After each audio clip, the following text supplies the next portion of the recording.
જય શ્રી કૃષ્ણ બધાને। આજે આપણે આવ્યા છીએ બરસાના। આ છે રાધા સરોવર। હવે આપણે આગળ જશું મહાપ્રભુજીની બેઠકે, ત્યારબાદ જાઉં રાધાજીના મંદિરે। રાધા સરોવર બરસાના।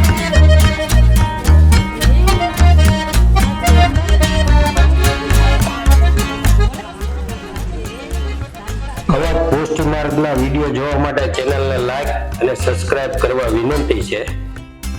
રાધા સરોવરથી ડુંગર છે નાનો એવો, એની ઉપર જાઓ તો થોડાક આગળ હાલો એટલે સીધી મહાપ્રભુજીની બેઠક આવે, અને ત્યાંથી થોડાક આગળ હાલો એટલે રાધાજીનું મંદિર આવે।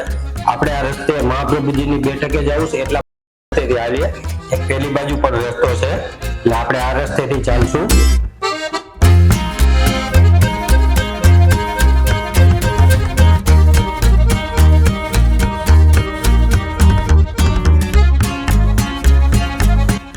થોડાક આગળ હાલતા જ મહાપ્રભુજીની બેઠક આવશે।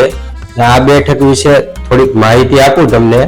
આ બેઠકના મુખિયાજી એ આપણા સૌરાષ્ટ્રના અને કાઠિયાવાડી છે, એટલા માટે અહીંયા તમારે પાતર લેવા હોય તો પાતરની પણ વ્યવસ્થા છે અને પાતર વ્યવસ્થિત છે।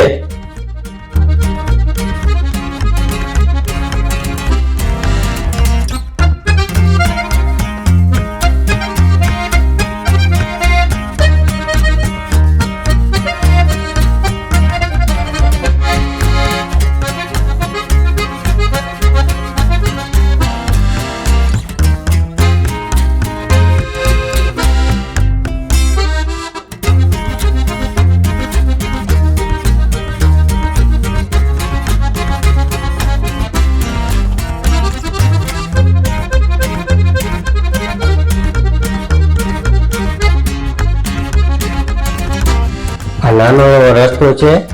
આ રસ્તામાં દંડવતી પણ હોય, ચાલીને પણ જતા હોય અને સાથે બાઇક પણ આવે અને જાય। કેમ કે જે લોકો ચાલી ન શકે અને રાધાજીના મંદિરે જવું હોય તો બાઇકમાં પણ લઈ જાય છે। આ લોકો બાઇક ઉપર તમને બેસાડીને લઈ જાય રાધાજીના મંદિરે। અને આ છે મહાપ્રભુજીની બેઠક। નાની એવી બેઠક છે પણ ડુંગર ઉપર સરસ મજાની બેઠક છે।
હવે આપણે આગળ જઈએ રાધાજીના મંદિરે।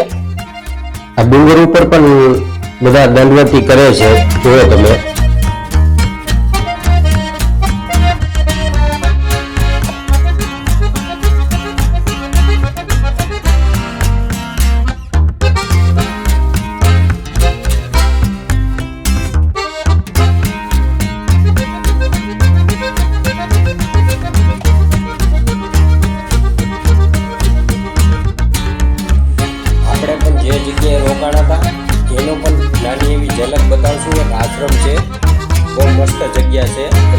પણ ક્યારેક આવો અને જગ્યા ન મળે તો આશ્રમની મુલાકાત લેજો.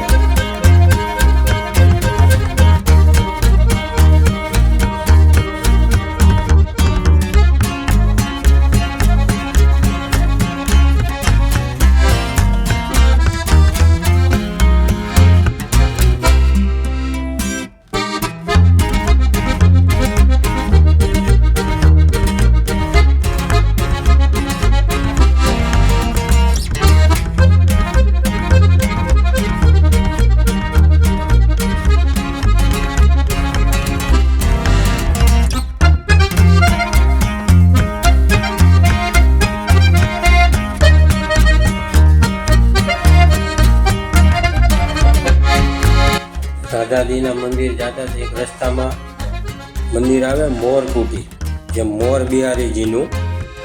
આ છે મોરકુટી.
આ છે રાધાજીનું મંદિર. દર્શન તો બંધ થઈ ગયા, આપણે લેટ છીએ તો આપણે ખાલી મંદિરના દર્શન કરી લઈએ.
આ ઓલી બાજુનો રસ્તો છે. મેં તમને પહેલા પણ કીધું કે આપણે આ બાજુથી જવાનું છે, કેમ કે આપણે મહાપ્રભુજીની બેઠક થઈને જવાનું છે, એટલે ઓલી પેલી બાજુથી પણ હવાય છે. આ પેલી બાજુનો રસ્તો છે.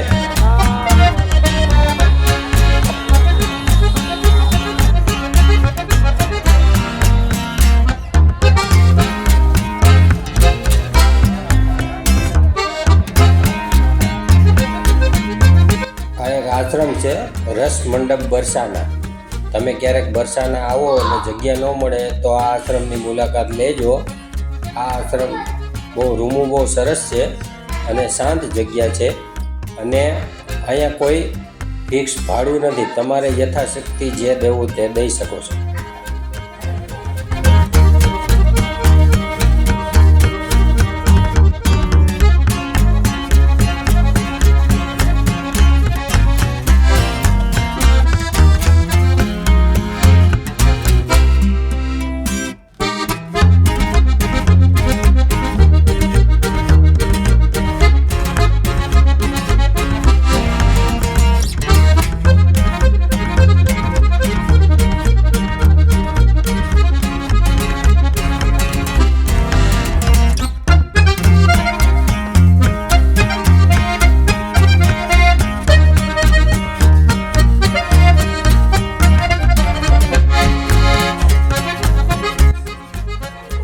અને આ આશ્રમમાં કાંઈ દાદર નથી.